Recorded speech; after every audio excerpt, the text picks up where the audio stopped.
Lalu mengapa polisi belum mengungkap penyebab kematian diplomat Kemlu yang ditemukan tewas dengan kepala terlilit lakban di kamar indekosnya? Sudah bergabung bersama kami Kepala Bareskrim Polri 2009 hingga 2011 Komjen Purnawirawan Ito Sumardi dan psikolog forensik Reni Kusumo Wardani. Selamat malam semuanya, apa kabar? Selamat malam, baik Mas Teka. Terima kasih sudah bergabung bersama kami. Pak Ito, secara sederhana, ini kasusnya agak tricky atau sesungguhnya sudah ada kunci yang bisa membantu polisi menyelidikinya? Kalau menurut saya penyidik sudah menemukan kunci ya. Kuncinya pertama adalah hasil otopsi. Hasil otopsi kan ini dilihat daripada mencari penyebab maupun waktu kematian. Hmm. Ya, kemudian memang dipertimbangkan ekshumasi karena itu kan diperbolehkan melalui pasal 133, 34, 35, 135 KUHP. Meskipun harus izin daripada keluarga selama 2 hari ya. Kemudian itu kalau memang dari hasil otopsi ada hal-hal yang perlu didalami. Yang kedua adalah CCTV ya. CCTV itu kan real time ya, sehingga di sana bisa melihat sebab kematian dengan waktu sebelum waktu kematian dan mungkin sesudah waktu kematian. Nah, nanti di sana dilihat. Kemudian tadi juga Pak Kabid Humas kan sudah menjelaskan tentang keterangan daripada penjaga kos. Aha. Itu tentunya beliau menyampaikan hasil daripada penelusuran digital forensik ya, jadi digital forensik dari pembicaraan telepon mungkin daripada istrinya ataupun dari orang lain. Kemudian juga hal yang lain adalah di sini tentunya kita harus melihat penyebab-penyebab lain yang memungkinkan terjadinya pembunuhan tersebut kan memang dari hasil sidik jari juga kan perlu Mhm. didalami kembali ya. Kemudian tentunya dari psikologi forensik juga lihat daripada rekam jejak yang bersangkutan Mhm. dari segi psikologi maupun daripada kesehatan yang bersangkutan. Oke. Tapi kalau saya melihat ini karena dia mengkonsumsi obat, ini mungkin Ibu Reni akan bisa lebih jelas untuk Nah. menyampaikan apakah ada pengaruh terhadap kondisi. Cuman membuat keganjilan adalah dengan adanya lakban di kepalanya itu, Mhm. Mas. Oke, Bu Reni, gimana cara membaca itu? Apakah akan sulit membaca atau menelusuri penyebabnya atau kasus ini kasus apa sebetulnya? Iya, banyak sekali spekulasi yang berkembang di masyarakat ya, Mas Tifal, yang semuanya bisa menjadi pertimbangan untuk menganalisis sebab kematian korban. Namun tentunya di sini perlu kehati-hatian dan kecermatan di dalam menganalisisnya. Yang pasti ini bukan kematian yang natural. Hmm. Tapi untuk memastikan penyebab kematian seseorang dalam perspektif psikologis, umumnya menggunakan tools otopsi psikologis. Hmm. Jadi ada beberapa area yang perlu diidentifikasi sebelum dapat dianalisa cause of death dan manner of death-nya. Psikolog biasanya perlu meneliti detail kematian, misalnya dengan meneliti TKP serta situasi korban saat ditemukan.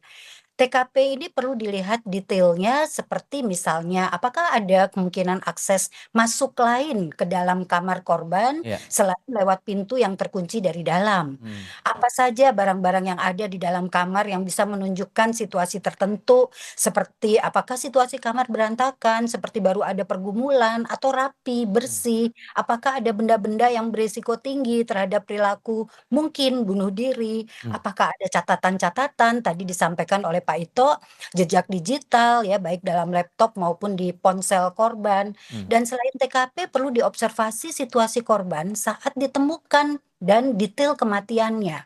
Jadi bagaimana hasil otopsinya? Oke. Apakah ada bekas-bekas kekerasan atau tidak pada tubuhnya? Oke. Keadaan mayat atau jenazah ini termasuk di dalam pertimbangan analisis. Hmm. Baru kemudian kita menelusur ke belakang ke riwayat kehidupannya Hmm. untuk mengidentifikasi bagaimana sih riwayat keluarganya, baik keluarga besar maupun keluarga kecilnya. Oke. Apakah ada riwayat keluarga dengan perilaku khas tertentu seperti riwayat keluarga yang bunuh diri atau mengalami gangguan jiwa. Nah. Nah, di sini kita akan bisa dapatkan gambaran kepribadiannya, pola Hmm. tipikalnya di dalam respon korban ini terhadap stres, apakah ada stresor terkini, bagaimana hubungan interpersonalnya, Baik. rencana kehidupannya, dan masih banyak yang harus ditelusur ya sehingga kita bisa memastikan.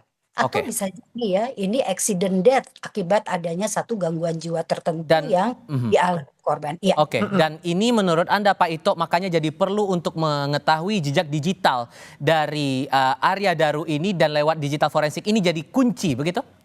Betul, kan yang bersangkutan tugasnya adalah di memang fungsi yang cukup berbahaya ya, yaitu TPPO, tindak pidana perdagangan orang. Hmm. Saya kebetulan dengan almarhum ini, beliau pernah bertugas di Myanmar sebagai local staff dan saya mantan dubes di Myanmar. Ah. Jadi kalau rekam jejak dari kepribadiannya orangnya sangat menyenangkan, dia senang olahraga dan lain sebagainya. Dan betul yang dikatakan Bu Reni, memang waktu kematian itu juga akan menentukan dengan hasil pengolahan daripada CCTV. Karena CCTV kan real time. Jadi kalau misalnya waktu kematiannya itu diperkirakan jam 3. Nah, kita akan telusuri sejak jam 3 ke bawah, mungkin sampai sore atau apa. Apakah ada orang-orang lain di sana? Apakah bersama-sama dengan dia di sana? Dan satu hal lagi mungkin ekshumasi ini biasanya penting ya, kita tahu bahwa pengungkapan kasus Yosua ya, kemudian ada pengungkapan kasus yang lain kan dilakukan ekshumasi ternyata, atau Vina ya, itu ternyata Ada fakta ditemukan baru. hal yang sangat signifikan ya. Nah, ini tentunya mungkin pertimbangan dilakukan ekshumasi ini juga akan menjadi pertimbangan yang penting untuk dilakukan oleh teman-teman di Polda Metro Jaya. Demikian. Oke, sehingga menurut Anda, Bu Reni, kalau membaca nuansanya dan temuan-temuan sejauh ini, udah terang belum ini kasusnya kasus apa?